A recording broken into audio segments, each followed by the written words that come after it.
Em 2004, estava eu fazendo uma apresentação na rua de Romeu e Julieta,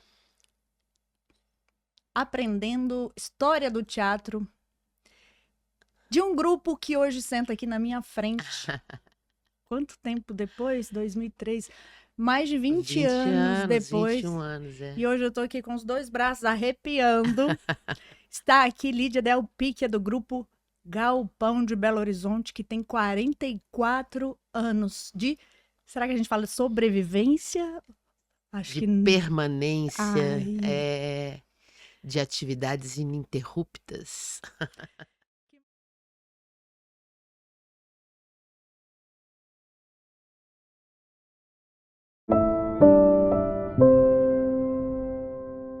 Que maravilha, Lídia. É, Muito obrigada pela sua oh, presença. amor, obrigada a você. Sempre uma delícia poder falar um pouquinho do trabalho da gente, né?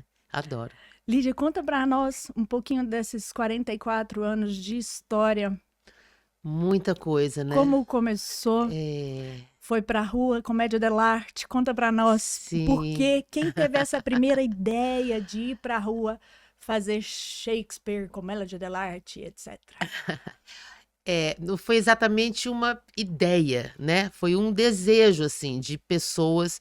O Galpão está com 44 anos agora, mas 44 anos atrás, o grupo tinha 20, né? Faixa etária, gente muito jovem, começando a fazer teatro, querendo descobrir o que, que era fazer teatro em Belo Horizonte. No começo dos anos 80, um período ainda que a rua era complexo, né? Estar na rua.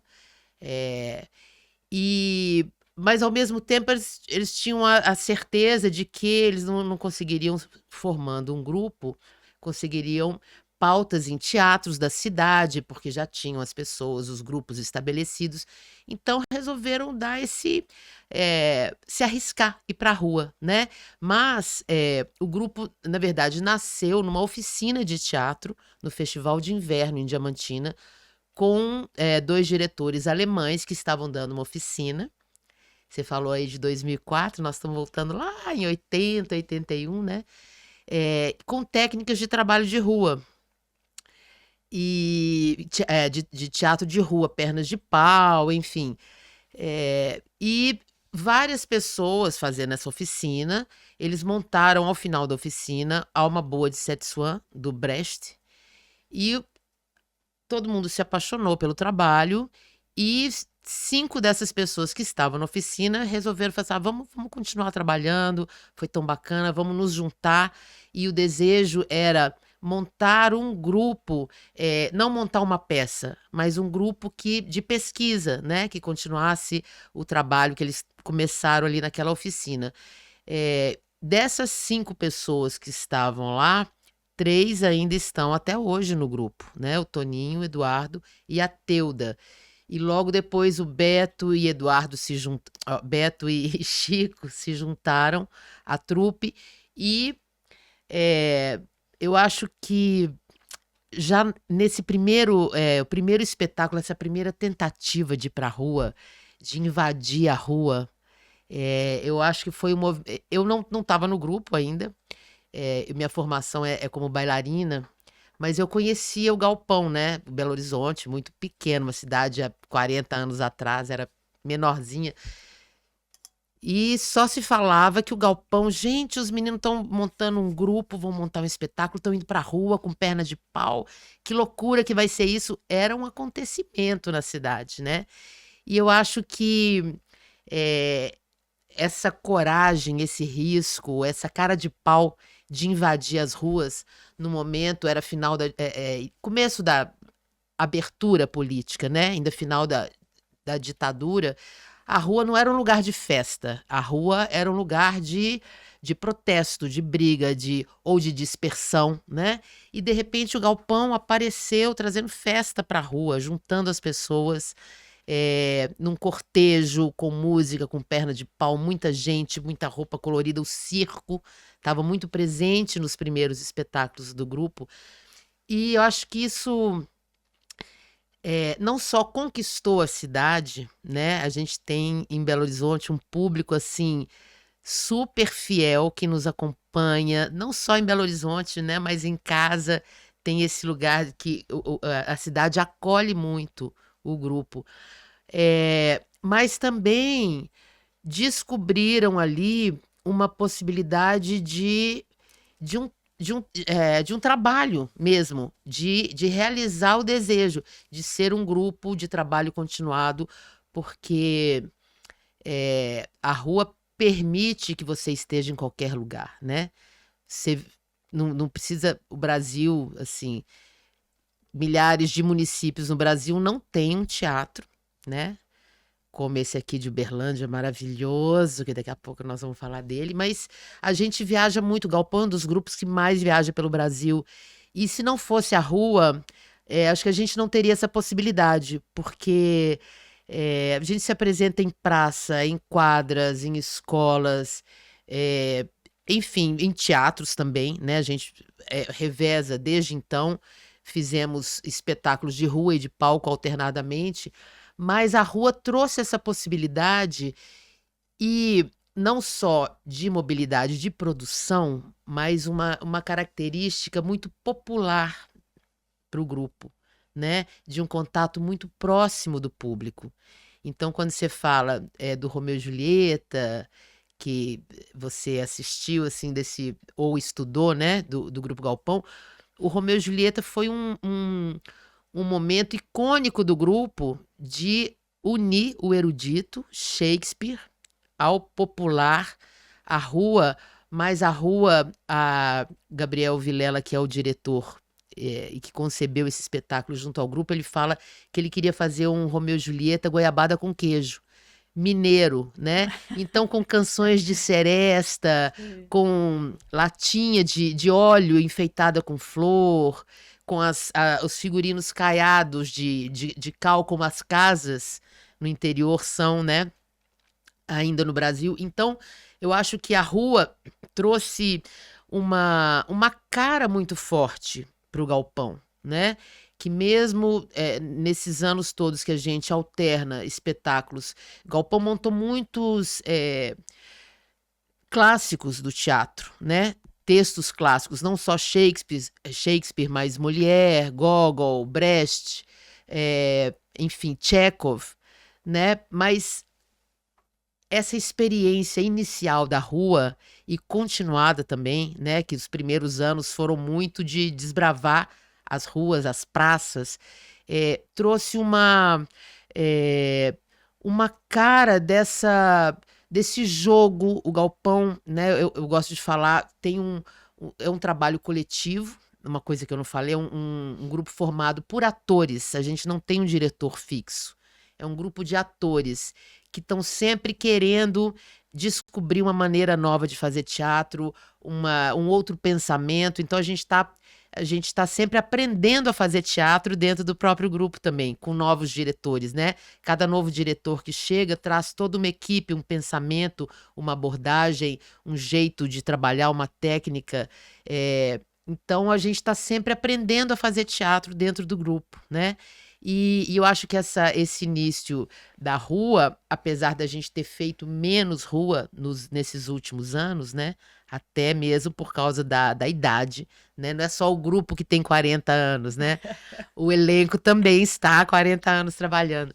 Então, mas esse DNA da rua está muito forte em todos os trabalhos do grupo, mesmo quando a gente faz clássicos ou faz trabalhos mais que não são comédia, que não são circenses, que não são tão festivos nesse sentido. Mas a rua continua presente, muito forte no trabalho do Galpão. O primeiro trabalho foi E a Noiva Não Quer Casar? Exatamente. Foi o quê? 1982? E 81. 81, Esse foi o ponto de partida. Esse foi. E assim, você me perguntou como é que nasceu, né? O Eduardo, que é um dos fundadores do grupo, ele falou assim, gente, vamos montar uma peça. A gente tem que começar o nosso grupo, vamos montar uma peça. Mas eles não tinham experiência, não tinham um texto, não tinha uma produção. Mas o Eduardo tinha uma mala, que a gente fala que é uma mala de figurinos, mas não eram figurinos, eram roupas, né? A roupa do casamento da mãe e do pai dele. Então tinha um fraque, tinha um vestido de noiva E o texto foi escrito a partir dos figurinos que estavam lá. E a noiva não quer casar, né? A Teuda queria fazer a noiva, mas o figurino não coube nela. Então, quem fez a noiva foi a Wandinha. Então, foi essa invasão, esse primeiro espetáculo, assim, esse cortejo na rua. Uma curiosidade minha e grana nesse momento era vamos fazer preparação, vamos fazer, vamos ali, vamos experimentar. Essa área do improviso não tinha grana, isso foi até quando? Porque aí, ó, 1992, Romeu e Julieta, ou seja, Sim, por aí, já temos 10 anos de uma certa isso. experimentação. Durante esses 10 anos, como é que foi essa questão financeira? Você tem uma ideia? Você não estava Sim, ainda, não né? estava indo. Estava Eu quase entrei depois. entrando. Eu entrei em 94, né? Já te contaram isso? Não. Eu Como conheço foi? demais essa história. Acompanho muito de perto o grupo desde o início, né? É. A gente era colegas, enfim. A escola onde eu dançava, o grupo onde eu dançava era muito parceiro, eles ensaiavam lá no Transforma. Então a gente já se conhecia. Era um ovo, Belo Horizonte era um ovo. A classe artística, assim, todo mundo se conhecia de alguma maneira. Mas você perguntou dessa. Eu acho que o primeiro esse espetáculo, né? Esse primeiro impulso de fazer teatro realmente foi na cara e na coragem. Vamos fazer porque a gente quer. Mas, rapidamente, isso se mostrou também uma maneira de realizar esse sonho de viver de teatro. Não só de montar uma peça, o teatro como a gente trabalha com outras coisas e à noite, ou quando a gente tiver um tempo, a gente ensaia uma peça. Não era o desejo de montar peças eventualmente, mas de se configurar como um grupo, né? De pesquisa, um trabalho continuado e sobreviver desse trabalho. Então, a rua também possibilitou isso de uma venda. Prefeituras, instituições, todo mundo queria o galpão, porque não precisava de um teatro para receber o galpão. Você precisava de ter uma quadra, uma rua fechada, uma praça, que o galpão estava lá. Então, isso também tem um livro muito bonito. Enfim, vamos falar de vários outros projetos aqui, do Galpão Siniorto, que é um dos projetos, né? Também do Galpão. Você dirige esse?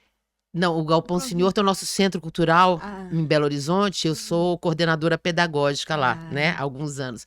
Mas o Chico Pelúcio, que é o coordenador, criador lá do Centro Cultural, escreveu um livro com o Rominho, que é uma figura que trabalhou com a gente muito tempo também na produção, no planejamento, sobre gestão cultural e a maneira como a produção se desenvolveu no Galpão e depois no Siniorto. É muito lindo, assim, porque o Galpão inventou um jeito de se produzir, né?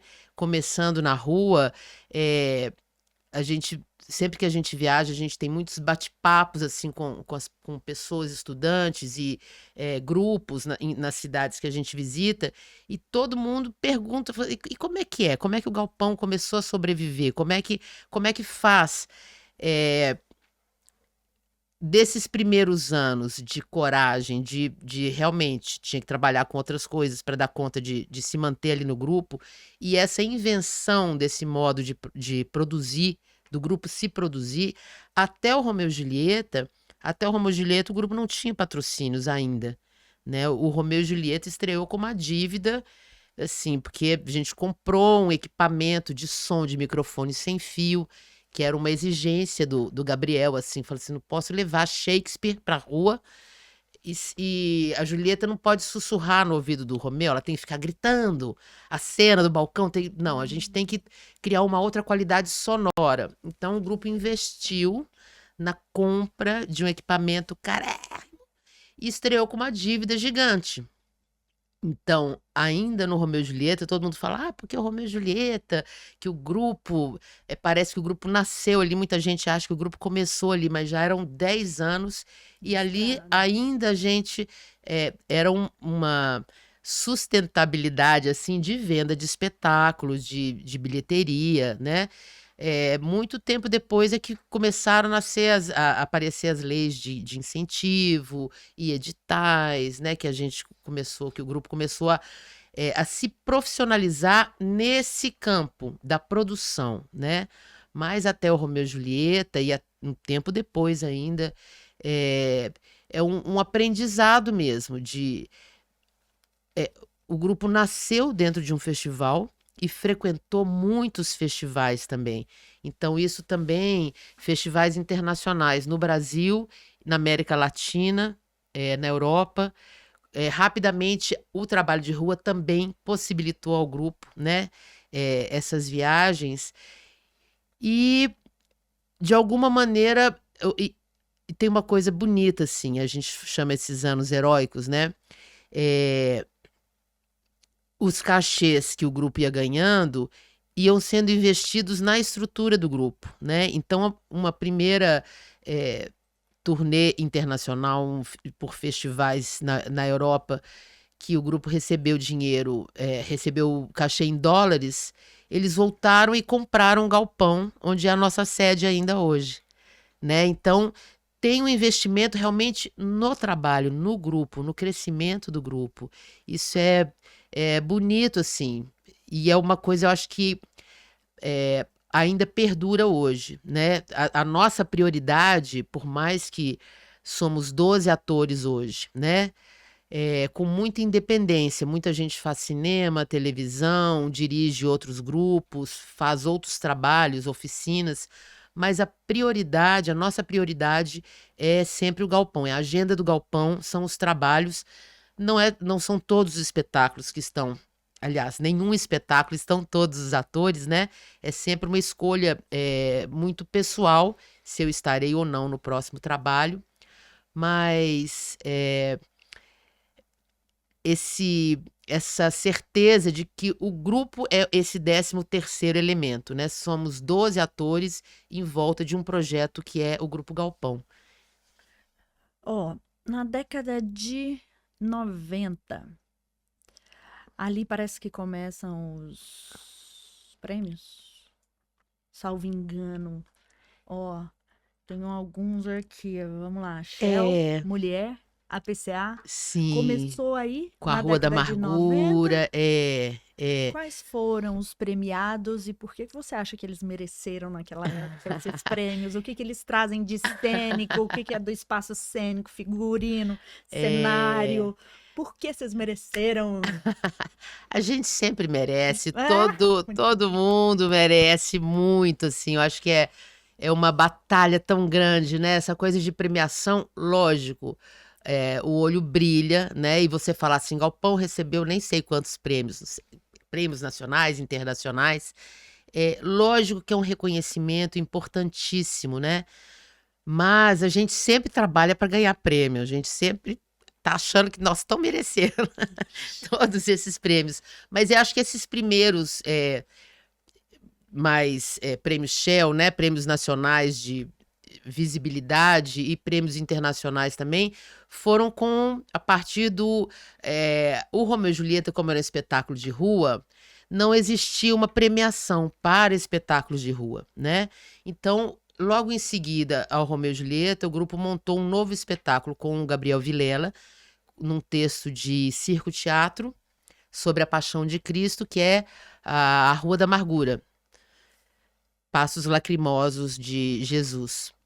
E esse espetáculo foi muito premiado, foi prêmio de figurino, o Gabriel, eu não vou me lembrar se eu não estava no grupo, eu entrei logo depois. Direção, Eduardo concorreu como melhor ator. Então, o grupo, na verdade, eu acho que a gente atingiu um lugar de visibilidade e você tem reconhecimento quando as pessoas te veem, né?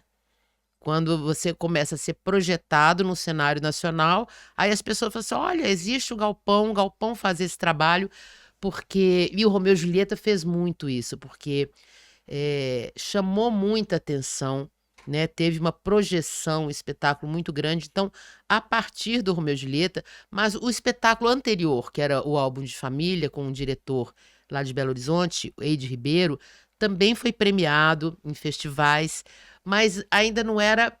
O Galpão era conhecido de grupos, era conhecido de festivais, mas do grande público, né? Eu acho que realmente foi o Romeu e Julieta que lançou é, essa cara do Galpão, assim, desse. E aí é isso, assim, nossa, o grupo tem 10 anos, eu nunca ouvi falar, mas já estávamos ali na batalha, né? Estávamos, não, eu entrei logo em seguida, mas o grupo é meu também. Delícia. Você comentou, né, das questões das leis de incentivo. Acho que elas começam ali na década de 90, ali talvez ali do meio para o fim, né, Aham. da década de 90. Isso tem.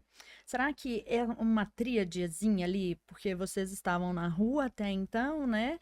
E aí vocês começam a migrar para os palcos. Até então, não tão frequente, pelo menos. E será que esse lance dos incentivos ajuda vocês irem para os palcos e se Ah, tornarem um grupo de repertório? Porque hoje sim, vocês são referência de um grupo de é. repertório. Até queria saber se vocês ainda encenam Romeu e Julieta. Se Romeu e Julieta já Não. falam, não, gente, vamos colocar esse negócio no palco, vamos levar esse negócio pro Olha, essa é a palco, que pergunta que a gente saudades. mais responde. Assim, o Romeu e Julieta tem 10 anos que não tá no repertório, mas.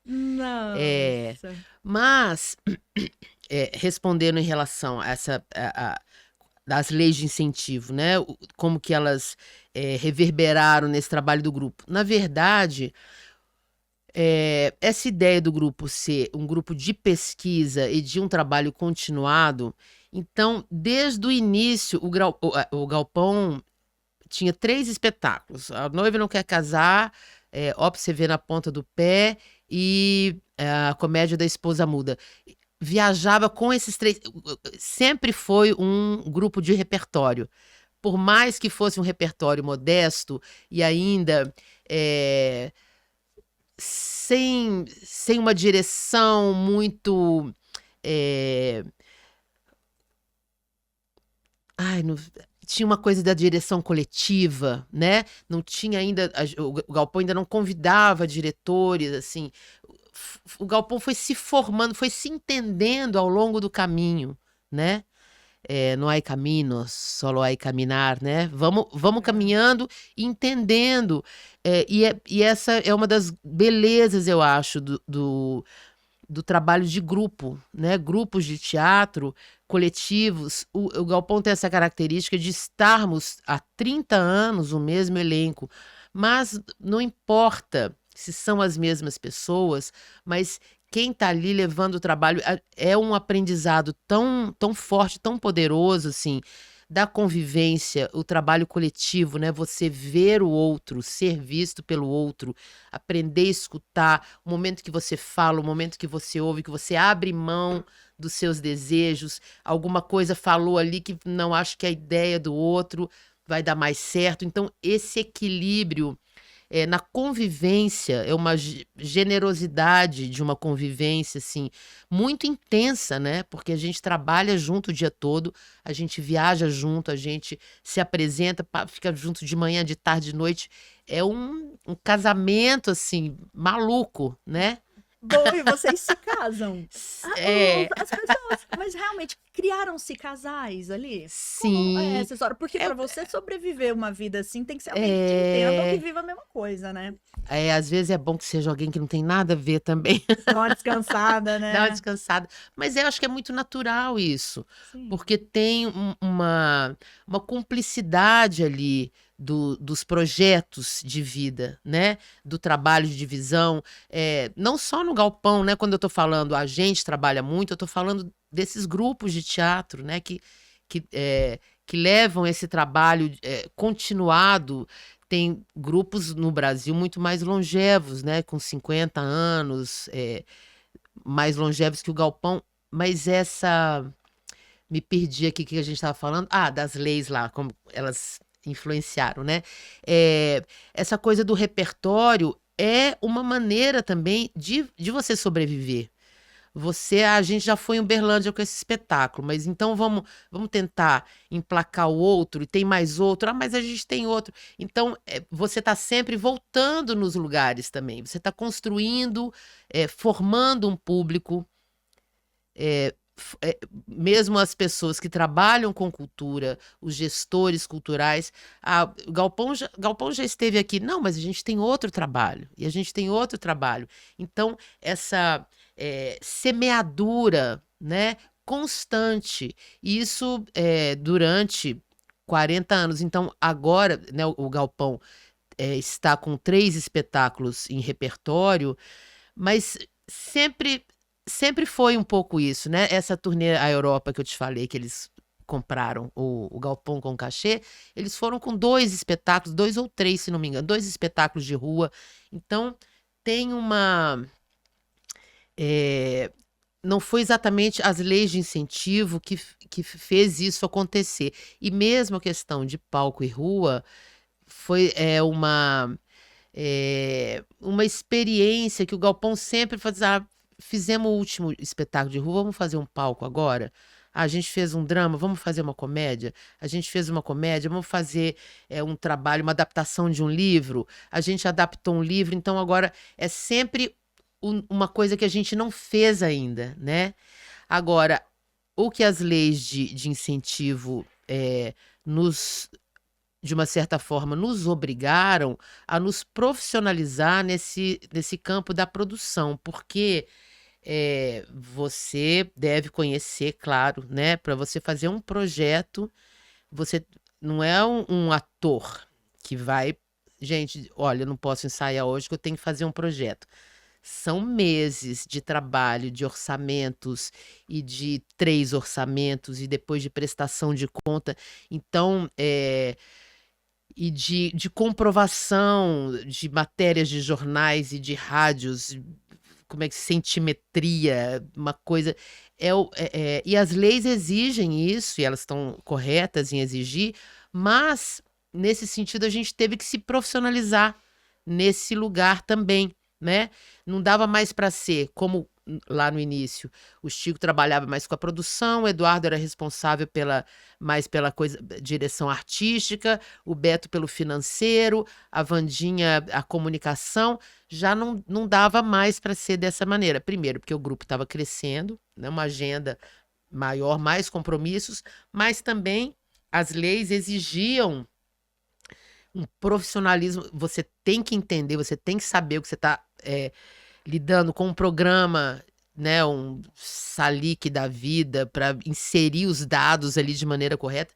Então, isso também é interessante, né? Voltando àquele livro que eu estava te falando de produção, é um pouco isso, assim, do caos, da coragem total de ir para a rua com a cara e com a coragem, vamos fazer porque a gente quer, se vai dar certo, não sabemos, a esse crescimento, essa estruturação, né? Atualmente a gente tem uma equipe, eu acho que são, fora o elenco, que somos 12, por volta de 20 pessoas que trabalham ali com a gente na nossa estrutura. E o Galpão Senhor, tu tem mais de 30 pessoas também lá no Centro Cultural. Então, tem uma camisetinha que eu amo que chama Arte dá Trabalho. Dá trabalho, que a gente trabalha muito e dá muito trabalho para as pessoas, né? É muito legal isso, você ir trazendo as pessoas para o campo da arte, né? Os contadores, os produtores, gente. A gente tem nosso motorista de caminhão, o Bagre, tá há mais de 30 anos com a gente. É o mesmo motorista, ele faz. Tá brincando. Ele se especializou, ele fazia Galpão, Skank, o Skank não existe mais, né? O grupo, a banda, Grupo Corpo, Primeiro Ato, ele se especializou em fazer transporte de cenário para a cultura, uma figura maravilhosa. E é isso, assim, de repente tem uma equipe de carregadores que já nos conhece, sabe? Então, em todas as áreas que a arte vai ocupando e vai trazendo essas pessoas para o trabalho, dá um orgulho danado, assim, é muito, muito bonito a gente ver essa profissionalização nesse sentido, não só nós enquanto artistas, mas o grupo também como gerador de trabalho, né, de trabalho profissional. Maravilha. Ó, Um Trem Chamado Desejo, 2000. Sim. Partido, 2009. Não, partido 99. 1999. 99, partido 2000, Trem Chamado Desejo. Tilvânia, Aos que Vieram Depois de Nós. Sim, É o quê? Chekhov. 2011. Isso, Por aí. 2011. Os Gigantes da Montanha. 2013. Até aí a gente já tem aqui 2013. Estava na década de 90 até aqui. O que mudou na estética? O que vocês experimentaram aí, né? Antes rua, depois começaram a entrar no palco. E agora? Mais 10 anos de história. O que mudou até aqui? Então, tem uma coisa, vou voltar um pouquinho. Quando o Galpão comprou o seu galpão, a sua sede, né? Isso é uma coisa que a gente fala muito com os grupos, quando a gente se encontra nesses bate-papos. Você ter uma sede, ter um endereço, um lugar que você fecha ali de noite, deixa aonde você parou o ensaio, você deixa tudo ali, no dia seguinte você volta, tá tudo ali naquele espaço, daquela maneira, com aquela atmosfera. Isso faz uma diferença na qualidade artística muito grande, assim, você poder viajar, né? Porque quantos grupos não ensaiam numa escola e tem que pega tudo, acaba o ensaio, guarda tudo, leva para casa. Que dia que nós vamos poder ensaiar de novo, né? Fica maravilhoso que exista isso, que as pessoas emprestem os espaços, mas você ter o seu endereço, o seu lugar de trabalho, isso deu uma qualidade artística para o grupo, estética, né? Eu acho que esteticamente, artisticamente, a gente pôde investir mais. Por exemplo, o primeiro espetáculo que o grupo fez depois da compra ali da sede foi o álbum de família, imediatamente antes ao Romeu e Julieta, né? E o cenário foi sendo construído ali durante meses. Foi um cenário premiado, inclusive, uma direção premiada em Belo Horizonte, um cenário lindo, que se movia, cubos. Só estando no nosso próprio espaço a gente poderia fazer isso, né? E a partir daí, todos os espetáculos nascem ali, são construídos ali na sede. Então a gente tem uma possibilidade de investir na nossa viagem artística.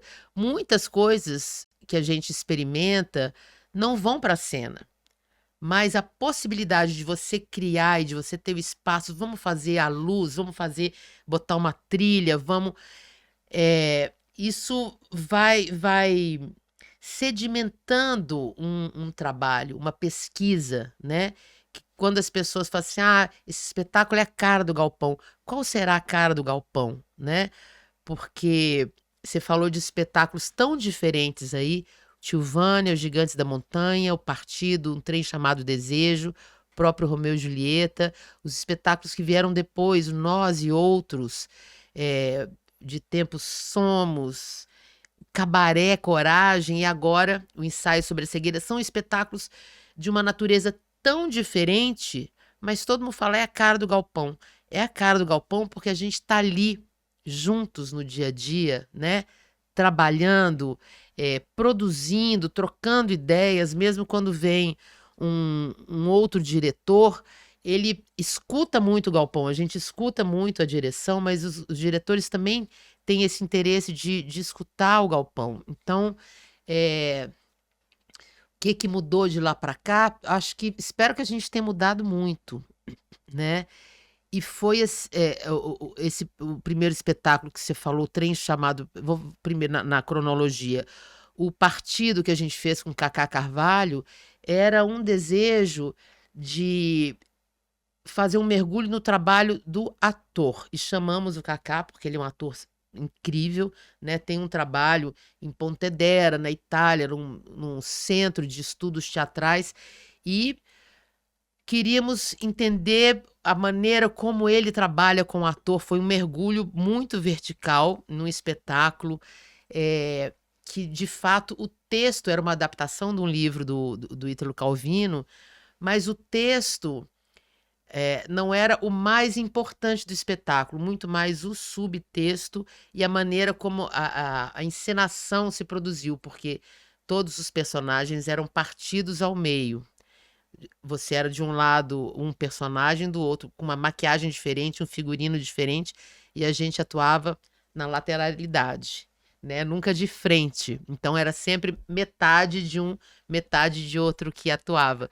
Foi um mergulho assim que nos abriu o olhar. Ele falava, o Galpão tem uma maneira de trabalhar muito romântica. Então a gente deu uma aterrada assim, né, com o Kaká. Em seguida, o Trem Chamado Desejo, uma direção interna do Chico Pelúcio, fomos para um outro lugar de uma pesquisa do teatro de revista, e a gente está sempre falando um pouco, sempre eu tenho a sensação que os espetáculos são sempre autorais, biográficos, assim, de uma certa maneira. A gente está sempre falando um pouco da gente, né? Falando de arte, falando de grupos de teatro, a gente está falando da gente. Era uma companhia decadente dos anos 20, que não conseguia mais fazer teatro, resolve fazer cinema, porque acha que o cinema é o grande sucesso do momento, vai investir no cinema, no dia da estreia o filme queima, e eles têm que atuar o filme ao vivo e descobre que não, que o teatro é que é. Então é radicalmente oposto assim, à natureza do partido, né? Aí, de repente, quer dizer, não foi de repente o Tchekov, ainda passamos pelo Tio, ainda passamos por um trabalho com... Nossa, são 26 espetáculos, né? E eu acho que o que a gente muda, assim, estamos... Uma coisa muito bonita, eu acho, estamos envelhecendo em cena. Como que isso interferiu nas histórias, no Exatamente, nas roteiro, na escolhas. atuação? Nossa, Exatamente. conta aí um pouquinho, ai que delícia. Ah, assim, Adorei. eu quero. Não, é isso, assim, porque a gente vai descobrindo um novo jeito de fazer. Ah, não queremos fazer rua. Estamos com. A rua exige uma energia imensa, né? Para você, desde a montagem, que são montagens demoradas no sol ou na chuva, não tem estrutura, não tem camarim, não tem um apoio direito. É um esforço realmente físico, né? E que ainda bem que a gente tem a juventude, que a gente passa pela juventude, né? Para investir nessa energia. Foram tão bacanas os espetáculos de rua que o Galpão fez, e com carreiras assim, o Mulher Imaginário teve durante 12 anos a gente se apresentou com mulher, o próprio Romeu e Julieta durante 10 anos, depois paramos, voltamos de novo, enfim, muitas coisas. Mas os assuntos vão mudando também. É bom isso, né? Quando vem Tchekov, meio por acaso o Tchekov apareceu pra gente através do Eduardo Coutinho, o documentarista, né? Cineasta, que nos apresentou Tchekov, nos apresentou não, mas colocou na gente As Três Irmãs, e aquilo ficou remoendo na gente. Um tempo depois, falei assim, acho que o Galpão, nos seus 50 anos, os atores, né, nos seus 50 anos, quem sabe está na hora da gente trabalhar isso, entender um pouco mais Tchekov. Aí foi quando veio o Tio Vânia, e também, paralelamente, o grupo se dividiu em dois. Uma parte montou o Tio Vânia e outra parte montou Contos do Tchekov, o Eclipse. Então a gente vai conhecendo novos lados do próprio grupo e da gente, como pessoas, como artistas. Eu acho que esse é o barato que tem sido, né? Depois trabalhamos com Márcio Abreu, que tem um trabalho do ator performador, né? Ele não trabalha quase com... Não só, né? Não vou generalizar, mas conosco ele falou assim, não vamos trabalhar, a gente não queria trabalhar personagens, mas um texto que fosse criado ali a partir de dispositivos e provocações que ele fazia, mas foi um texto totalmente criado em sala de ensaio. É, o Nós, e em seguida, o Outros, fizemos 2 trabalhos, e uma investigação desse ator que não é um personagem em cena, né? Ele não está como ele mesmo, não é um depoimento dele, ele não está ali como. Eu não estou ali como Lídia, mas é a partir do que Lídia produziu e emprestou que se cria aquela ficção. É muito interessante, são trabalhos assim tão radicalmente, não opostos, né? Porque opostos parece que eles se repelem, mas é, em direções tão diferentes, e existem tantas outras direções, né? Depois, Cabaré Coragem, que é o direção do Júlio, a gente teve aqui há pouco tempo, em Uberlândia, que foi o primeiro trabalho que a gente fez depois da pandemia. Assim, a gente estava louco para encontrar com o público, para fazer uma festa, né? E ao mesmo tempo, uma necessidade de tocar em temas sociais e políticos muito fortes também, né? Depois de uma pandemia que a gente viveu, não dava para escapar disso. Então, juntamos esses 2 desejos num cabaré, que é o Cabaré Coragem, que tem textos do Brecht, mas tem músicas do Brecht também, mas tem outras músicas. Enfim, é, é tanta coisa que a gente faz e que a gente ainda tem para fazer, Como que que vocês... Não, desculpa. Pode ir.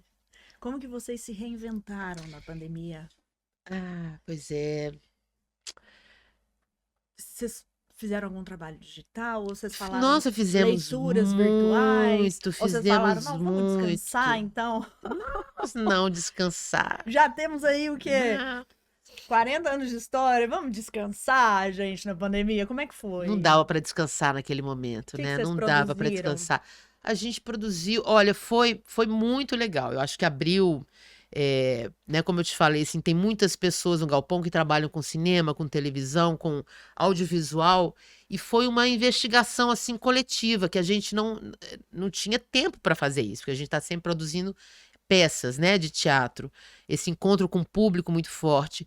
E a gente acabou inventando maneiras, fizemos curtas e médias e longas, produzimos, né, com parceiros nossos, fizemos espetáculos por Zoom, ao vivo, cada um na sua casa. Não, mentira. Que Sim, legal, e aí gente. tem aquela pessoa que faz a transmissão e junta de um com o outro. Nossa, fizemos de tudo. Fizemos poemas, fizemos. Um dos espetáculos a gente chamava de dramaturgias, foi pelo Telegram. Não, foi uma Pelo loucura, assim. Telegram. Telegram. As Gente, tem pessoas registro entravam disso? num grupo. As pessoas conseguem acessar hoje o que foi Olha, produzido? esse do Telegram eu não sei Ou foi uma como que ele arte? ficou registrado. Ele tá registrado, claro, mas como acessar? Porque é como se a pessoa entrasse num grupo de Telegram e ia recebendo mensagens. Era o Paulo André que conduzia. Era uma viagem. E ele ia mandando mensagens em tempo real. E às vezes mandava um vídeo, às vezes mandava um áudio. Então tinha um material já produzido, né, para ser lançado, mas ele ia sendo lançado em tempo real. Então as pessoas iam acompanhando essa viagem dele, é uma viagem de avião, durante um tempo. Olha, agora eu vou ficar fora do ar porque decolou aqui, então eu tenho que desligar, mas vou deixar um vídeo para você assistir. Depois de um tempo, olha, parei numa escala, voltei, conversava de novo. Nossa, foi assim, muita loucura que a gente fez. Foi Bem legal. assim, uma experiência que eu acho que ficou assim. A partir dali, a gente começou a dar mais atenção para essa questão a gente chama das nossas pílulas digitais, eu esqueci o nome agora, mas que são programas para internet, lógico, para Instagram, né? De 5 minutos, mas tem episódios, tem documentários de 20 minutos. capítulos. Então a gente começou ali uma produção de audiovisual que a gente não parou. A gente ainda hoje tem um programa que acabou de ser lançado no Instagram, que é o espetáculo que me marcou, que são entrevistas com os atores. O primeiro episódio com o Eduardo acabou de sair, tá lindo. Ah, eu quero ver. E ele fala uma maneira da gente falar de teatro também, sem ser só da gente, né? Do nosso ponto de vista, mas um espetáculo que marcou e por quê, quando foi. Então, traz uma memória de espetáculos também que a nossa geração frequentou, né? E assistiu. E com imagens do espetáculo. É muito legal a edição do Felipe, que nos acompanha desde antes da pandemia, mas na pandemia foi muito importante a presença dele.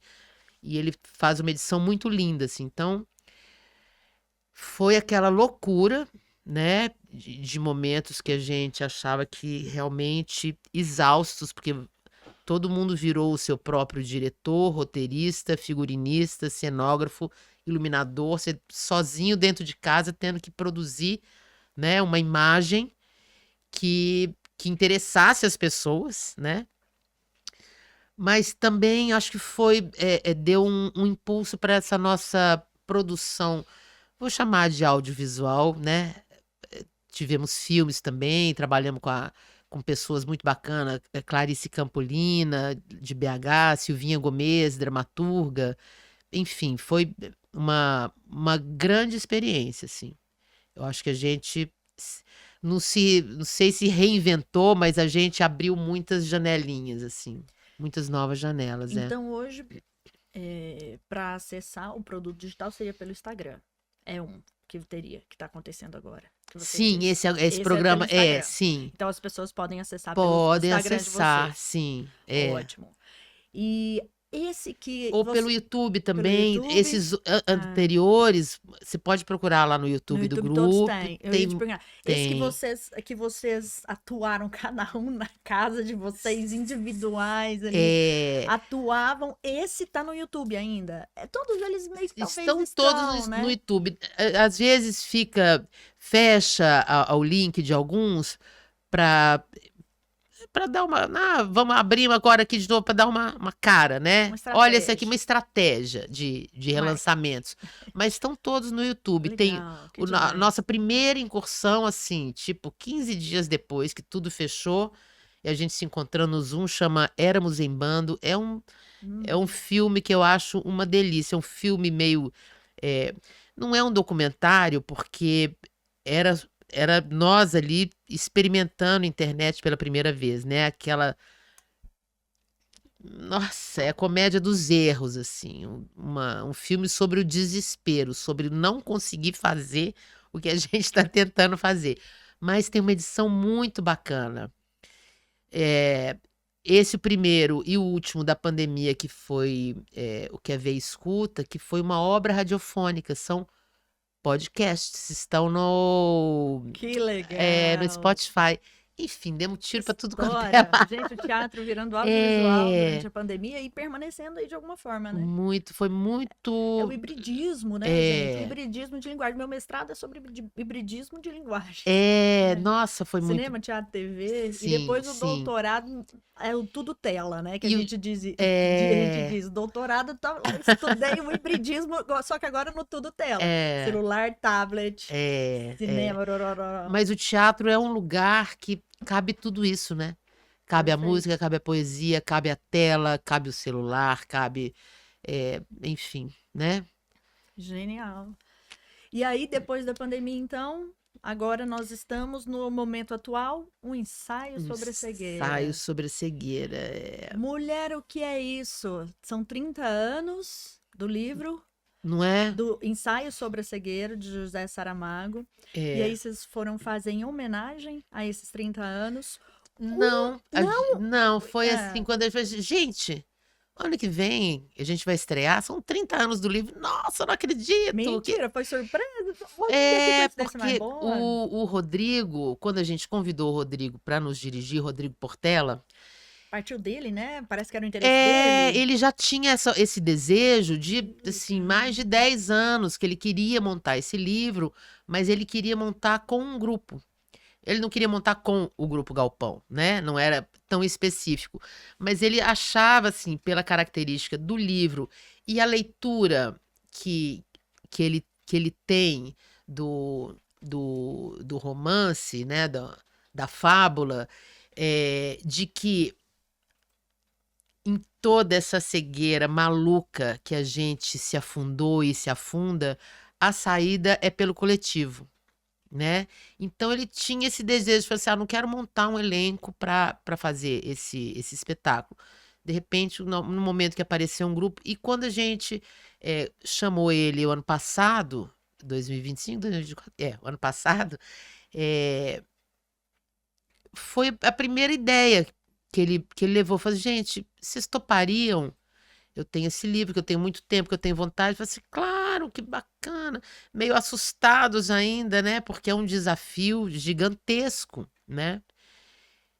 E foi isso, assim, quando a gente, né, começamos a trabalhar, trabalhamos com ele um pouco, trabalhamos ainda nos primeiros estudos sobre que adaptação que a gente faria, não estava nem na prática ainda, né, em sala de ensaio, mas discutindo.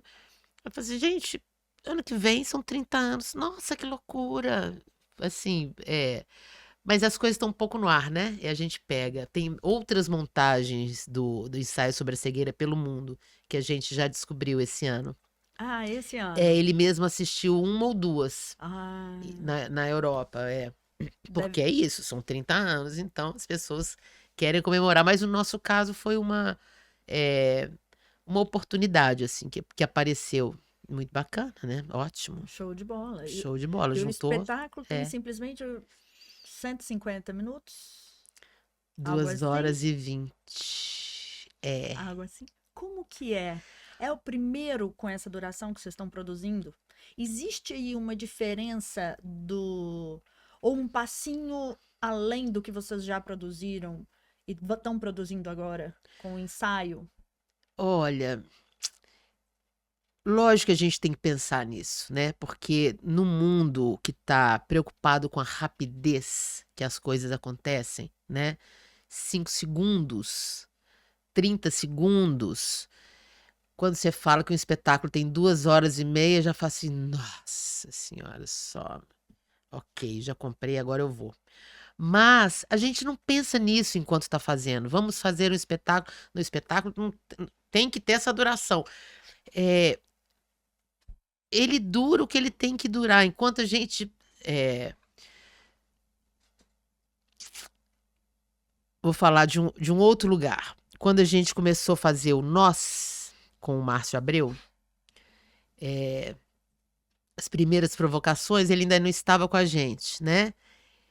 O primeiro encontro presencial que nós tivemos com ele, prático, a gente falou assim, Márcio, a gente queria te mostrar alguns exercícios que a gente preparou a partir das suas provocações, as coisas que você pediu, improvisos, né? Mas que a gente vai estruturando. Os exercícios viram algumas pequenas cenas ou fragmentos de cena. Ele assistiu esse nosso exercício, durava mais de 4 horas. Só o exercício.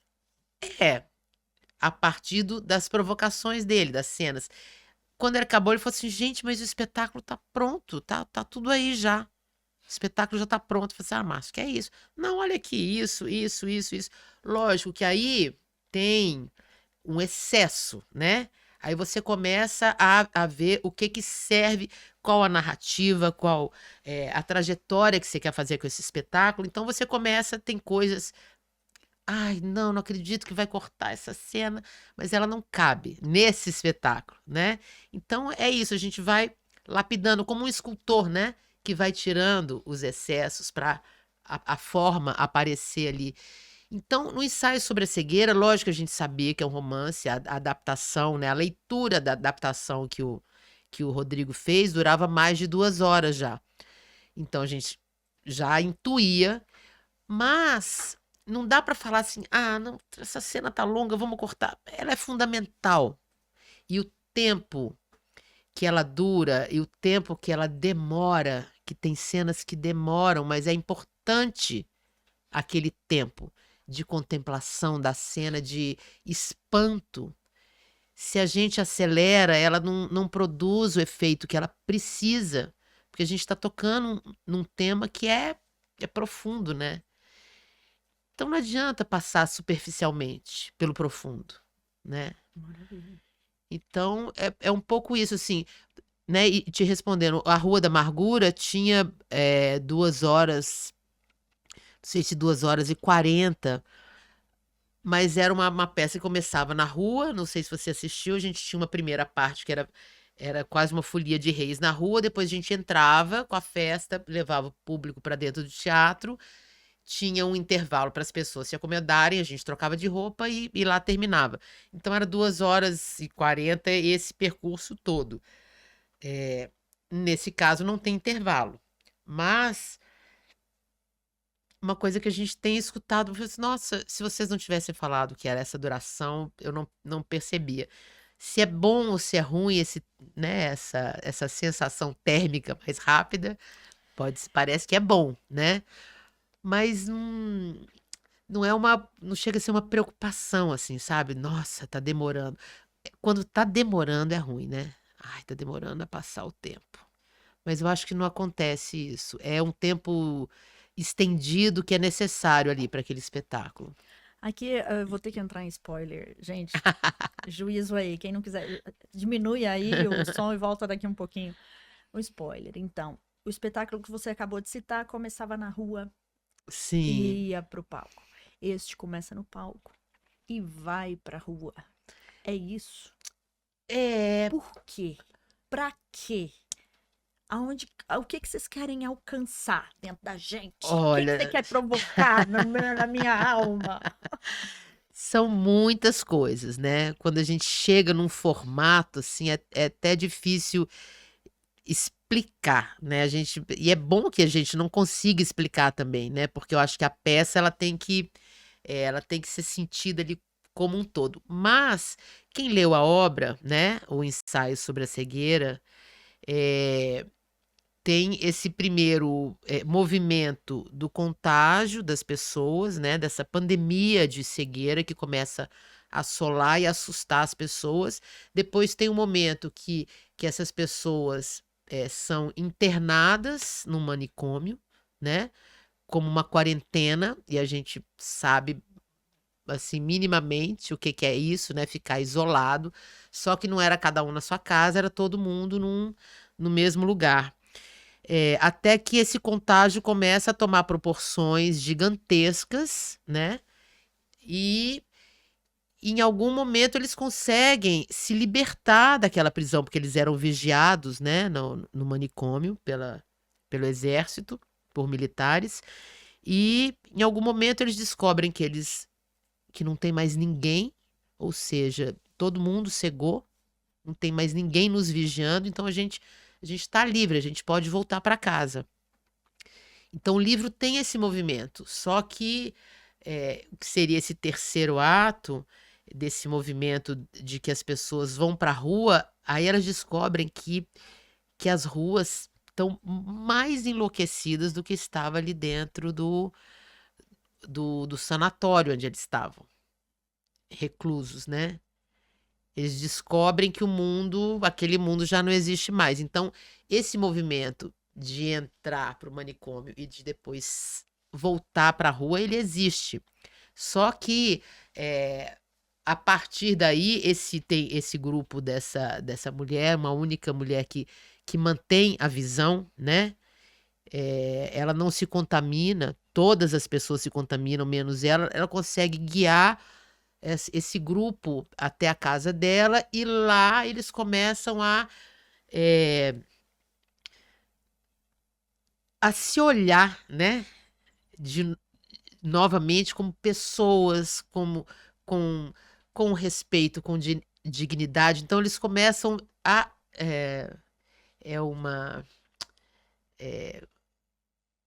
é a maneira de falar, eu perdi a palavra agora, mas eles começam a se olhar e começam a se ver novamente e começam a ver o mundo novamente, né? A partir dessa possibilidade do coletivo.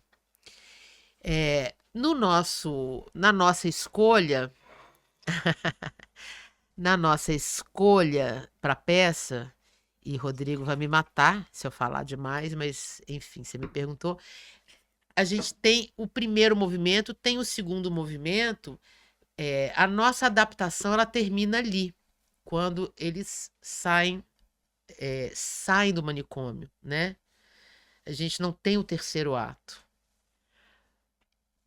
Foi uma opção da direção e nossa de que já estava dado ali, já estava dito sobre aquela miséria humana, sobre toda aquela cegueira. Então, que no momento que eles saem ou que eles não conseguem sair do manicômio, a gente, enquanto grupo, enquanto atores, enquanto direção, a gente propõe uma revolução, né? Por que não? Vamos para a rua, mas não como os personagens ali mais, né? Mas como pessoas que querem se libertar e ocupar os espaços. Eu não sei muito como falar isso, porque tem uma construção ali do movimento da peça, de como isso vai tocando as pessoas, né? E de como vai ficando pesado e como vai ficando duro. E que, de repente, quando você vai para a rua, você fala assim, parece que o público respira de novo, né? A gente poderia ter continuado com a adaptação, mas iriam durar mais umas 4 horas. É isso que eu tô Mas não, pensando. né? Se tá com 2 e Não, mas não era. pouco, imagina, Exatamente. né? Mas não é essa questão de Sim. demorar ou de não demorar. Eu acho que a gente chegou a adaptação já veio assim até aquele ponto, né? Primeiro já tinha sido uma escolha do Rodrigo.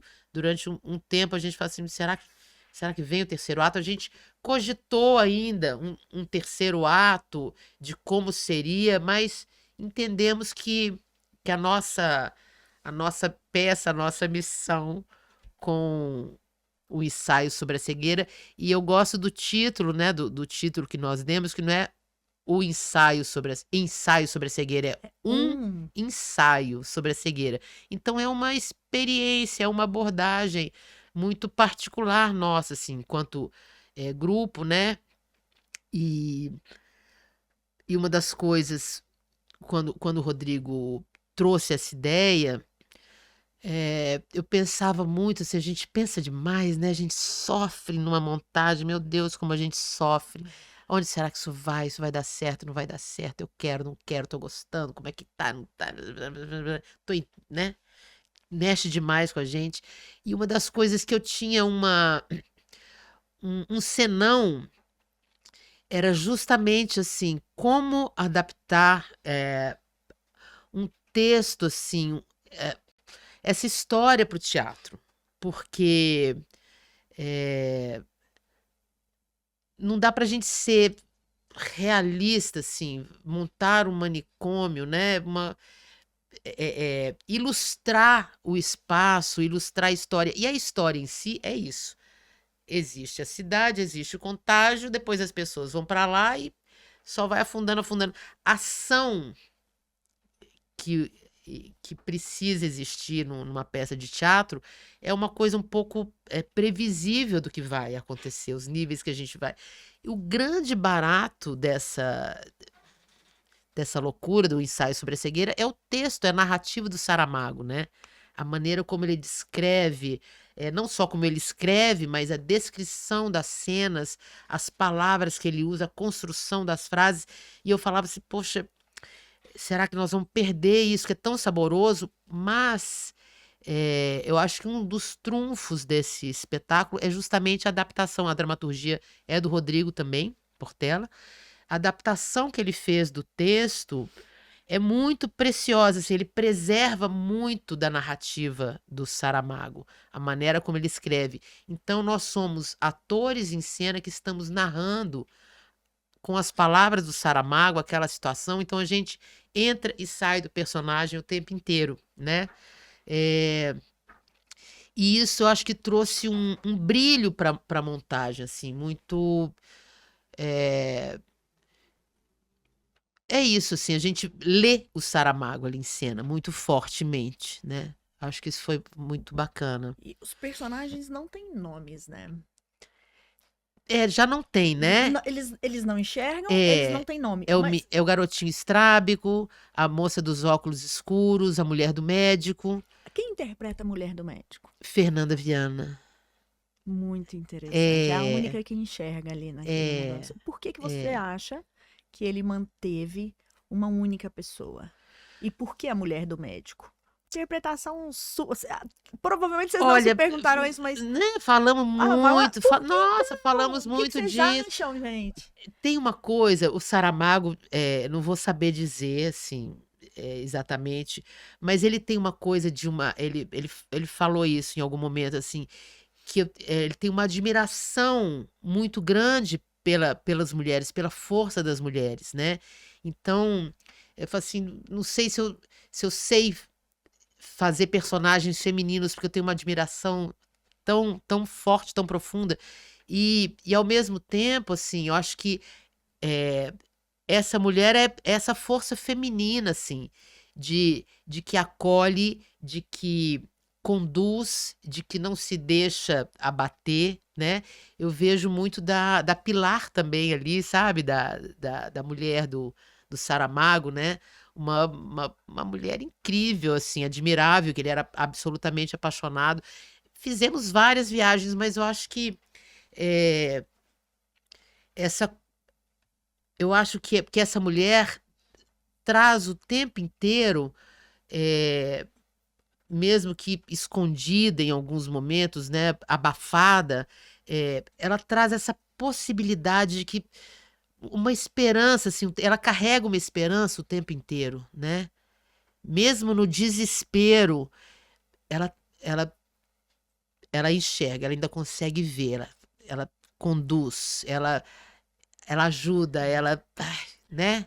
Muito É, interessante, né? Porque ela é a mulher do médico que aparentemente foi.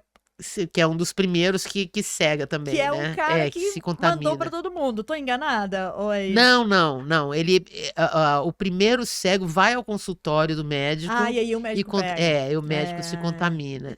E aí, então, ela é a mulher do primeiro, A mulher do médico, onde começa toda a história e ela é. Tem a direciona. mulher do primeiro cego, enfim. É isso, os personagens não têm nome porque não importam os nomes, né? Importam os dramas ali e as relações, né, que vão se E construindo. você? Quer dizer, quem você interpreta? Eu sou a moça dos óculos Você é escuros. a moça. Por quê? Você É. escolheu? Olha, essa escolha de personagens Boa pergunta, como é que vocês fazem? é Sempre. Sempre foi dessa forma que você vai me dizer, não? na Ai, maioria das curiosa, né? vezes, sim. Assim, o Galpão tem uma construção do espetáculo que a gente propõe muito, né? Então, vários atores passam pelo mesmo personagem, mas você às vezes se apega mais a um, ou você acha né, um jeito de corpo ali que você quer aquele personagem, e lógico, o diretor também vai indicar, né? É, a gente constrói muitas coisas que muitas vezes não ficam comigo. O que eu criei, uma cena, uma ideia, migra para outro ator e para outro personagem. E é natural isso, e acaba que a gente se sente autor da história sempre. Porque você não está só fazendo aquele personagem, mas você está um pouco ali, você está um pouco no cenário, você sugeriu uma coisa da luz, você sugeriu uma cena. Então, é uma maneira do Galpão trabalhar assim, do coletivo, né? Trabalhar mais uma vez. Nesse caso especificamente, é, foi muito interessante. A gente fez muitas leituras, é, acho que 2 ou 3 semanas a gente só trabalhava com a leitura, leitura. E ele falava assim: não, vamos trocar. Hoje você lê esse, lê esse, lê esse. Ele ia trocando os personagens e muito mais. ele falava com a gente, eu não quero ouvir vocês interpretando, mas eu quero ver a energia, como que bate a energia do ator com aquela energia que eu tô procurando num personagem, né? No outro. Então, eu não sei exatamente em que momento ele decidiu, mas todo mundo leu A Mulher do Médico, leu a Moça dos Óculos Escuros, A Mulher do Primeiro Médico, leu o Sargento, leu o Garotinho, leu o Médico. Teve um revezamento muito grande nessa leitura. Todos, né? Não todos leram todos, mas em algum momento ele falou assim, gente, tô chegando a uma conclusão aqui. Se vocês se sentirem que vocês não estão contemplados ou não gostariam de fazer, vocês me falam. Mas é, acaba que depois de um tempo, assim, é muito natural a maneira como. É um pouco isso. No caso do Rodrigo, teve a ver com a energia que ele estava procurando para o personagem, que batia com a energia do ator. É interessante, né?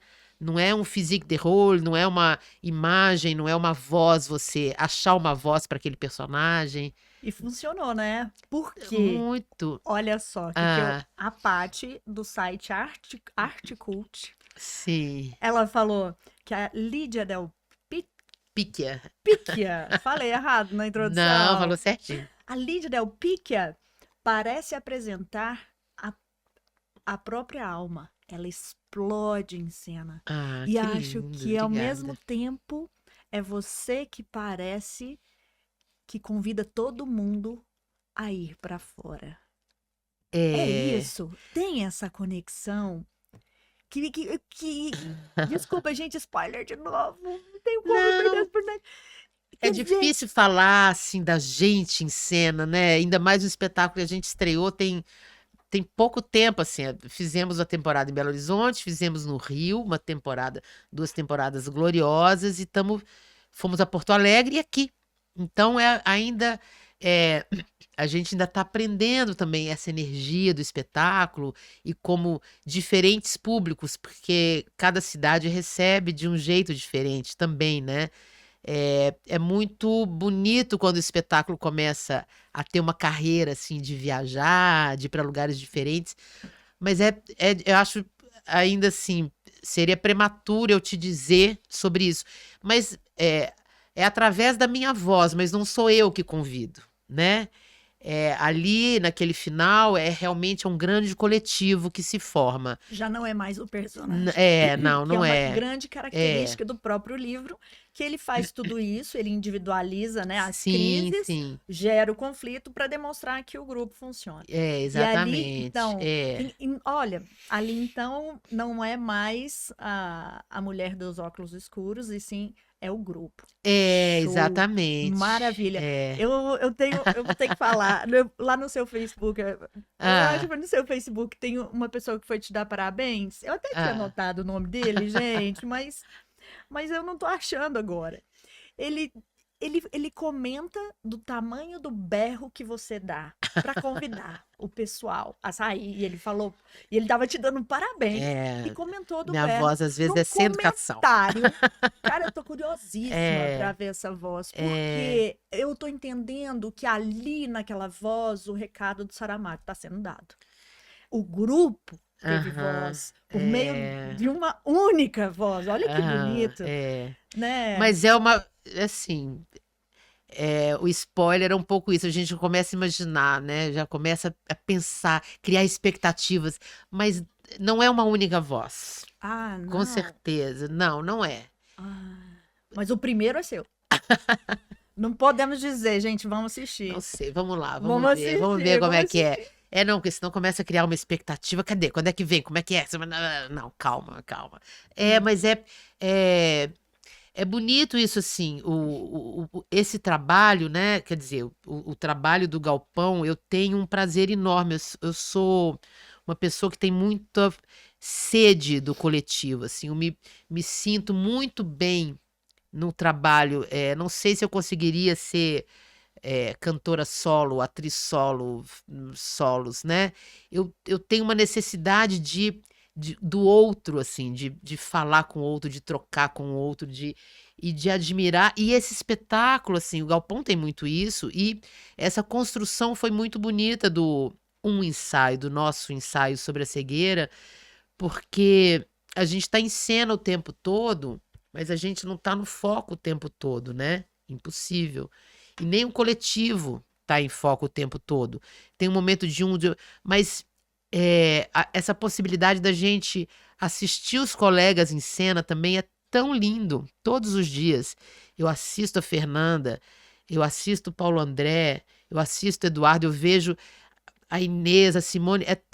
É bonito isso, assim, a gente é, poder se olhar também enquanto colegas, enquanto artistas, né? Admirar um colega da gente em cena, é bom isso, né?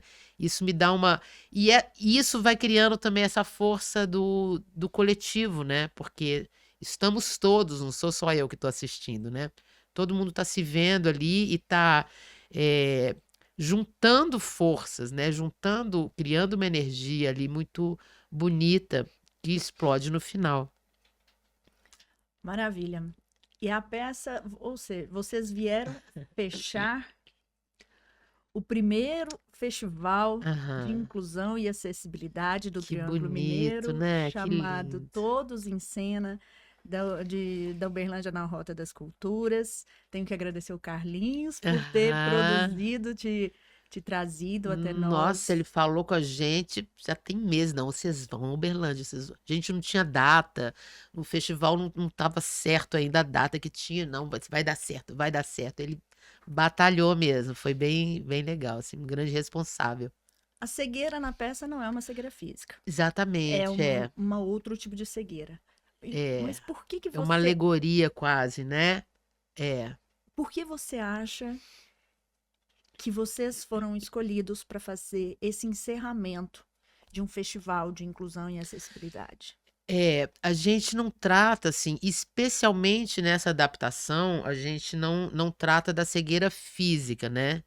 É uma cegueira muito mais moral, e de não enxergar, né? O Saramago fala muito isso no texto. Somos cegos que veem não vendo.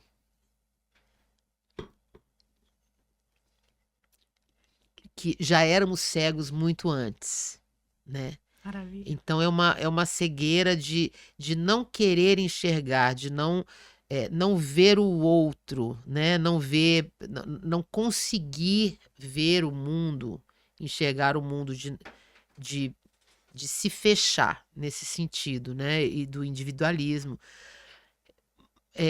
Mas é claro que para tocar num tema desses, a gente não poderia ser ingênuo, né? E, mais uma vez, assim, estamos tocando em temas profundos, a gente não pode ser superficial. E, não é isso, não é sobre isso e ponto.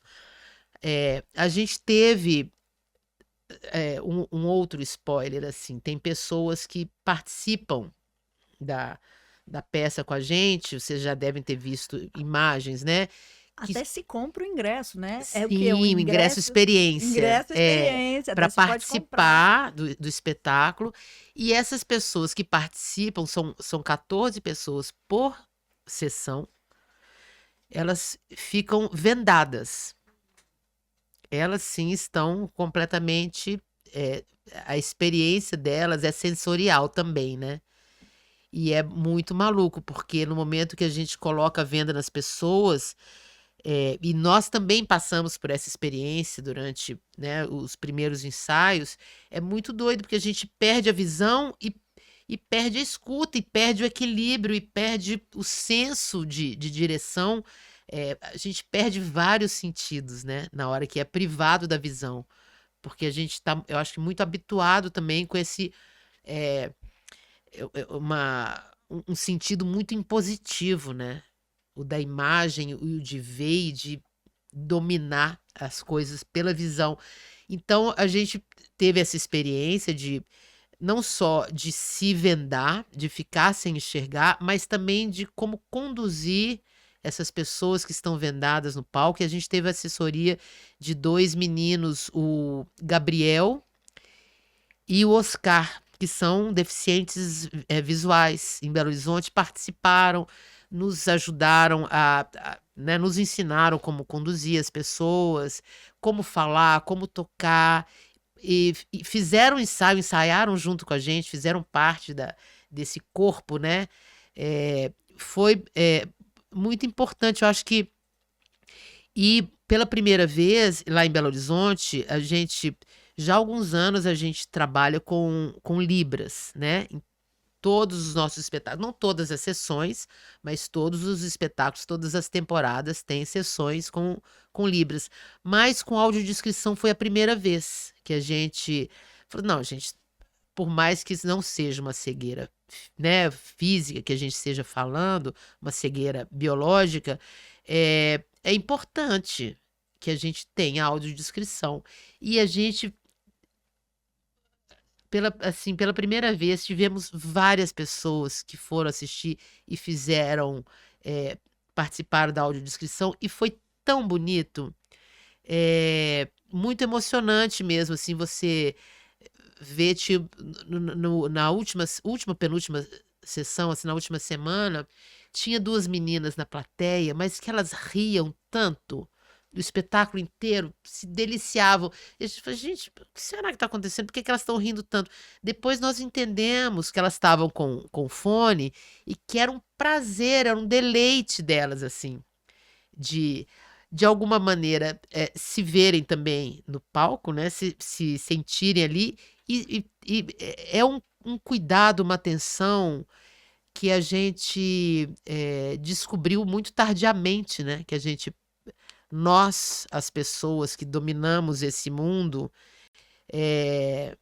que não precisamos de nenhum cuidado especial, é a nossa cegueira, talvez, né? Durante muito tempo foi a nossa cegueira essa. De não olhar e falar, gente, mas a acessibilidade não é só um direito, pra gente, é mais uma porta também, né? Mais uma pessoa que você conhece, mais uma maneira de lidar com pessoas e com o que você fala, porque a gente acha que é tão claro o que a gente fala, o que a gente diz, o que a gente faz, e não é, né?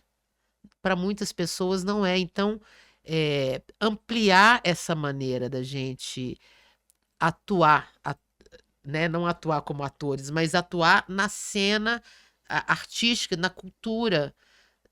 Esse acesso é importantíssimo. Eu acho que bom, né? Muito Descobrimos interessante. tardiamente, mas estamos aqui, estamos na luta para aprender agora, porque a gente é que tem que aprender, né? Também. Muito interessante. Saramago tá aí mudando a história de vocês, né? Acrescentando, somando, porque apesar de não ser sobre o físico, nós temos pessoas na plateia, né? Como se fosse uma oficina Sim, reversa. As pessoas que enxergam viverem. Quando que elas vão viver isso de novo na vida, sim, gente? Pode ser tem a sido muito única vez. forte, E vocês começaram a trabalhar com a acessibilidade. audiodescrição, E que eu vejo que talvez também não é só lá, mas as pessoas que estão no palco, porque não é fácil. Você tá encenando, né? E você, querendo ou não, imagino, né, que os atores ali, tudo é algo que pode. Porque tem o questionamento individual do ator, né? Você tá no personagem, mas tem, nossa, mas tem fone, tem riso, eu não tô agradando? O que eu tô fazendo de errado? Será que eu tô dando um recado errado? Sei lá, pode vir um monte de coisa, como o incidente que aconteceu com a Cláudia Raia, né?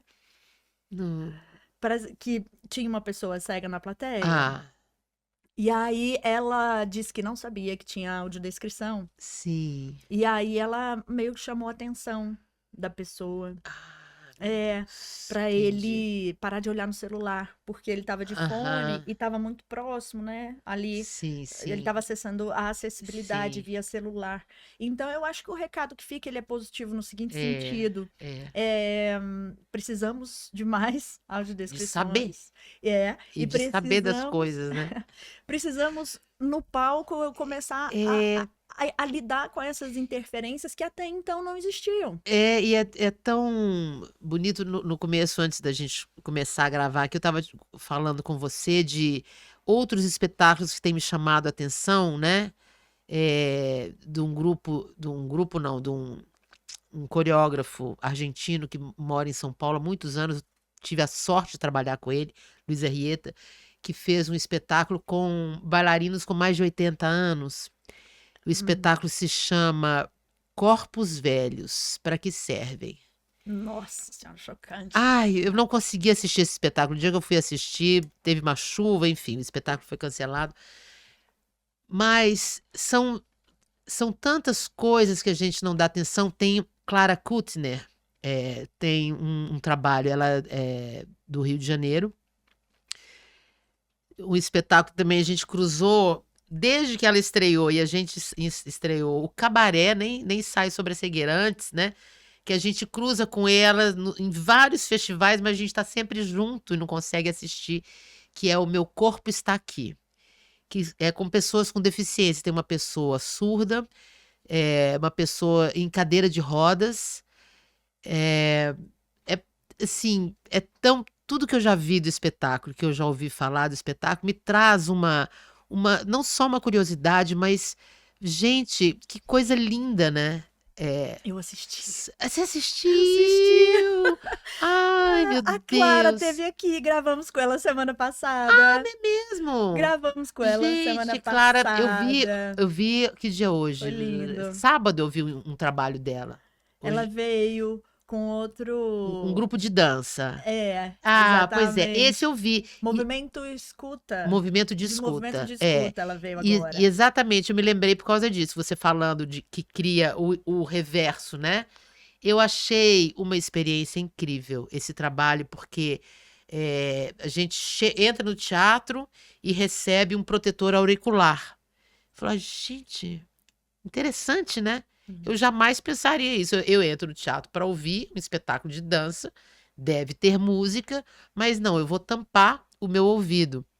Eu falei, não, é porque a música para os meninos, os bailarinos são surdos, né? São 5 bailarinos, eles têm que sentir a vibração no corpo para se moverem coletivamente, né?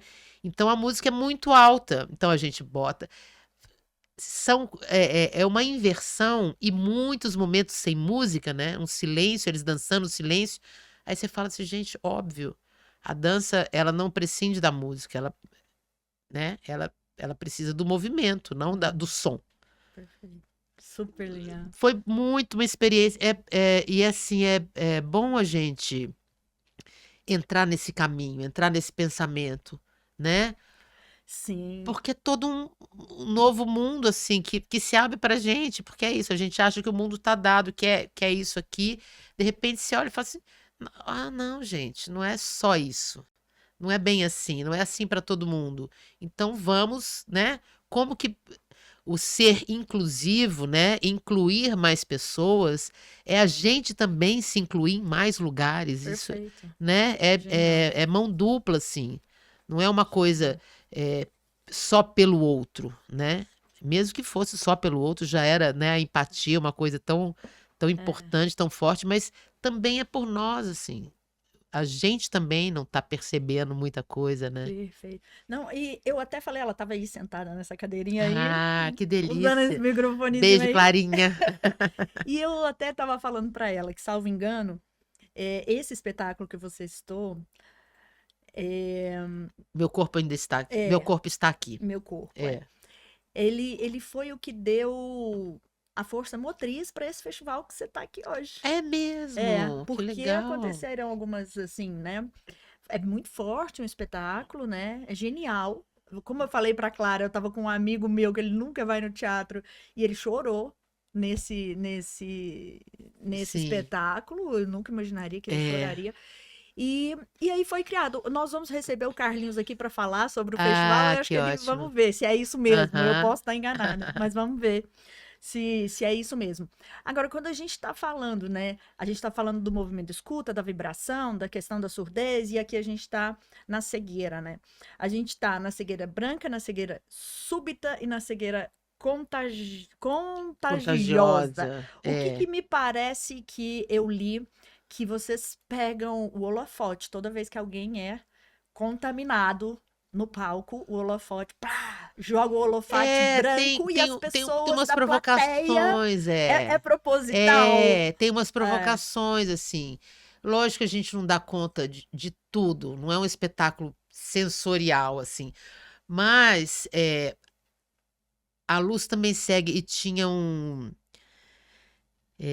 Bartolomeu Campos de Queiroz, eu tive a oportunidade de trabalhar não diretamente com ele, né, mas no mesmo lugar que ele, em Belo Horizonte, Palácio das Artes, e ele falava assim, a luz, quando é muito forte, ela também cega a gente, né?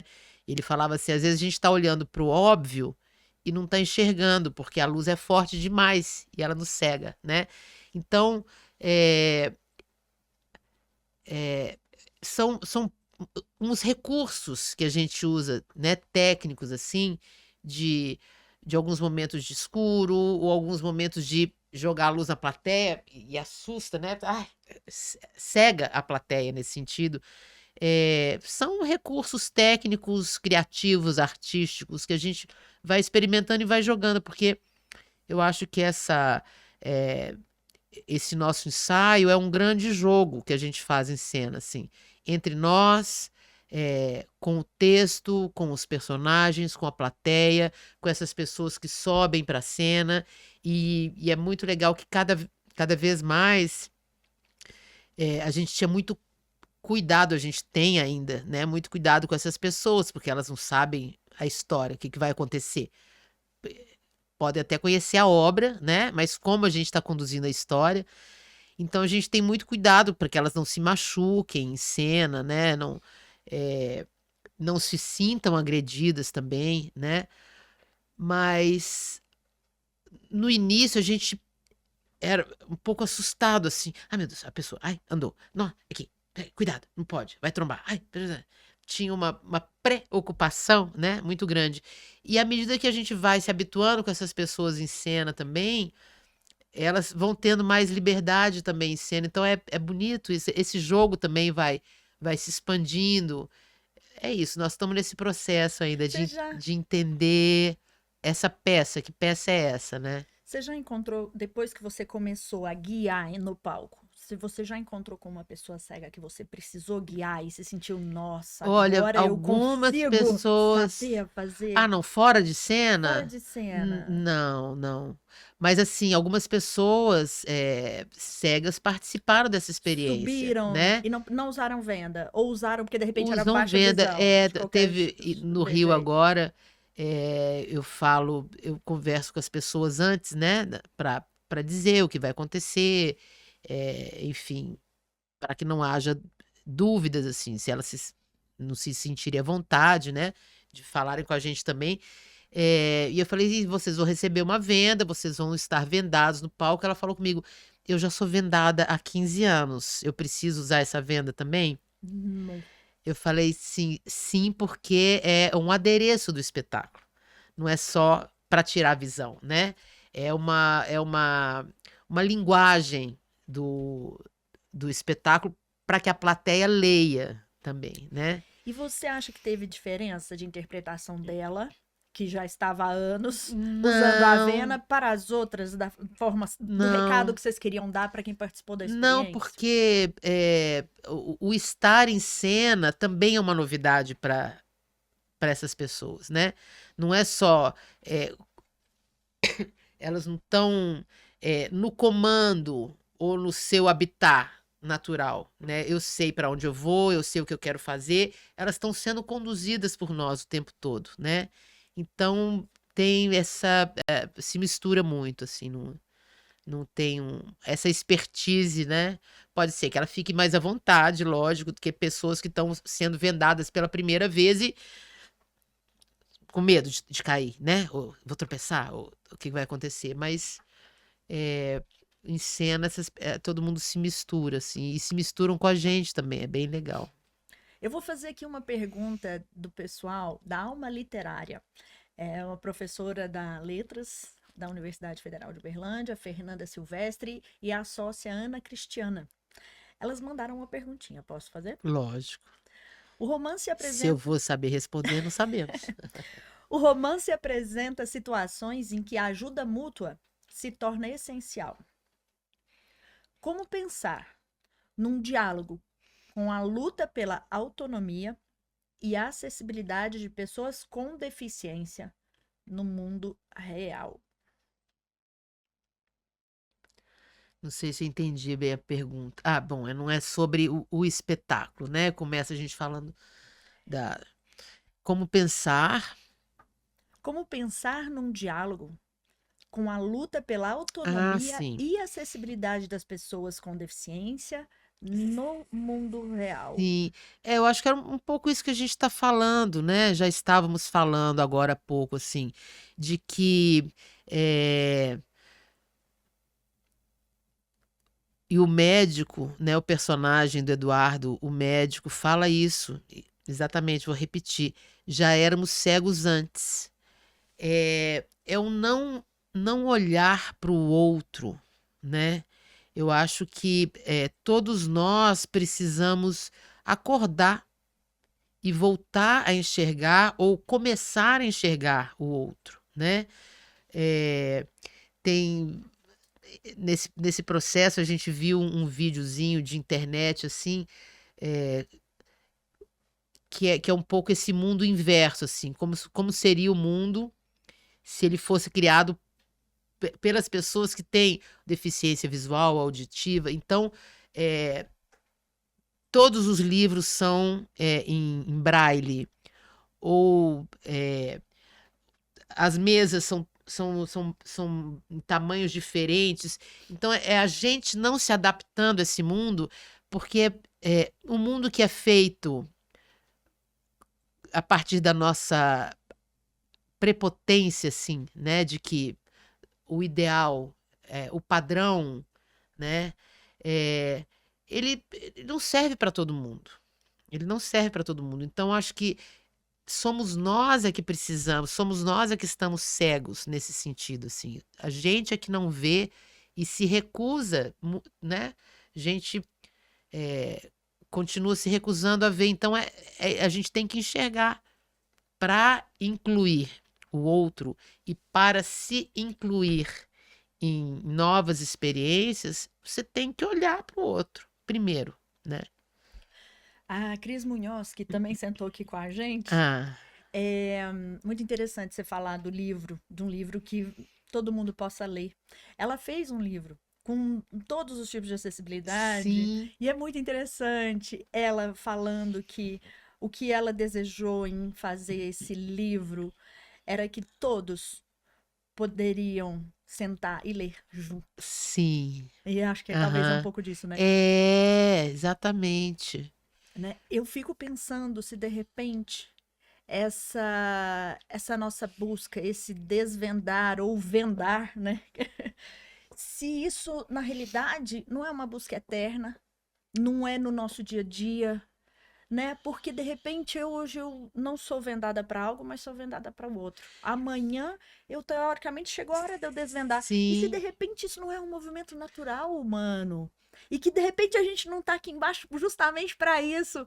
E que talvez basta a gente olhar tudo com um olhar um pouco menos de culpa, culpando os outros, menos de julgamento, e sim de beleza, é mais uma vez é, parte do é. processo que eu vim aqui desenvolver, Aham. aprender, e como a arte, né, eu vejo cada vez A mais gente trabalha com arte, gente. como ela faz parte, ela É contribui para esse processo de uma forma uma gostosa, ferramenta de lúdica, transformação, né? né? Então, vamos ampliar essas ferramentas. Isso, desculpa, só lembrando que a gente falou do Gabriel e do Oscar, né? Que eram deficientes visuais, que nos ajudaram muito, mas antes da gente começar o processo com o Rodrigo, a gente fez um processo musical de criar paisagens sonoras e melodias, e um estudo sobre que tipo de sonoridade teria esse espetáculo com o Pupi, Federico Pupi, que é um grande parceiro do Rodrigo, que faz a direção musical e a trilha desse espetáculo. E foi incrível, porque a gente não sabia ainda que texto seria, que peças, como seria a peça, né, a adaptação, mas a gente começou pela música e fizemos um experimento cênico. A gente tem esse hábito de abrir o galpão para pessoas, né? Chama pessoas que querem ver em que ponto está o processo. Não tem nada pronto, mas está sendo construído e abrir para essas pessoas. E nesse dia que que a gente fez o experimento cênico sobre a sonoridade do espetáculo, foi o Ademar, que é surdo. E acompanha o Galpão há muito tempo também, ele é ator também, e é uma figura incrível. Ele fez uma oficina comigo, a minha oficina se chama Palavra Presença. E ele foi participar. Na hora que eu olhei para Ademar, eu falei assim, Ademar, que desafio interessante, assim, porque a minha oficina é sobre a palavra. E é uma coisa que a palavra dele vem no gesto, né? Então, achei incrível, assim, de ter que pensar, e foi incrível a participação dele. Tinha tinha 2 meninas de Libra com ele, me traduzindo para ele, traduzindo ele pra gente, né? Foi muito legal. E o Ademar estava nesse dia das sonoridades. E ele deu um depoimento super bonito, assim, falou assim, eu posso sentar, vamos achar um lugar para ele sentar, onde ele sentisse. Ele sentou nos baús, ele falou assim, não, vou sentar aqui no baú, que eu vou sentir melhor a vibração. E aí, alguns Nossa, momentos, olha. e Olha alguns aí, momentos a que Clara. a gente Ai, cantava, Clara com aí, que legal. alguns momentos que a gente cantava, ele chegava perto da gente, punha a mão na garganta, depois chegava no cello do Pupi, encosta a mão. Então, é uma maneira de ler, de ouvir, que ele vai nos ensinando, na verdade, né? É muito legal. E essas meninas que trabalham com a Ademar, que fazem Libras, elas vieram fazer uma provocação. Falaram assim, olha, tem grupos que começam a incluir, porque a gente trabalha realmente com tradução em Libras já há muitos anos, né? Antes de ser obrigatório para contrapartida na lei, a gente sempre teve nos espetáculos. Eu falo assim, tem muitos grupos que trabalham com os tradutores como mais um ator em cena. Então, ele não está só traduzindo, mas ele está participando da peça. E é muito legal você pensar nisso, né? Demais, né? É muito bacana, assim, que ele não tá ali vestido de preto, no cantinho, né? Sim. Mas de que maneira que ele também interfere. Lógico, ele vai continuar traduzindo os textos, né? Mas de que maneira que a gente pode colocar essa pessoa um pouco mais ativa, para não ficar isolada. A peça está acontecendo aqui, eu tenho que ficar olhando para cá, ali e aqui, né? De que maneira que essa pessoa está ali no meio também. Então, são sempre novas possibilidades, sempre novos desafios, e que vão aparecer, e que a gente tem que quebrar a cabeça, e porque não é porque é uma obrigação, é porque é bacana isso, pensar que pode ter um jeito, esse livro, né, que todo mundo vai ler junto, né? Genial. Teve uma pessoa, não me lembro quem, falou, nossa, inclusive nessa peça da Clara, tem a pessoa que faz Libras, ela faz parte do espaço cênico, né? Sim, ele é um dos atores, Do palco cênico, né? É. E aí o que uma das, talvez acho que foi a própria Clara que deve ter falado, mas um depoimento da pessoa que ela disse foi o seguinte, nossa, para mim foi um alívio, porque eu não aguentava mais ficar dividida entre a encenação Partida de tênis. e ficar fazendo assim, literalmente, isso, uma partida de tênis de ping-pong. Quando não é assim, né? De ping-pong. Mas então é isso, porque eles fazem parte da história, né? Acaba que a gente acaba excluindo, né? Dessa forma. É mais uma camada pra gente pensar, né? Isso é fazer parte do natural, do Sim, comum, sim. né? Do dia a dia. Mulher, dentro de toda essa história que a gente conversou, de toda essa Nossa, história tem da 3 horas que nós estamos acessibilidade, falando aqui. tem quase. Começamos o quê?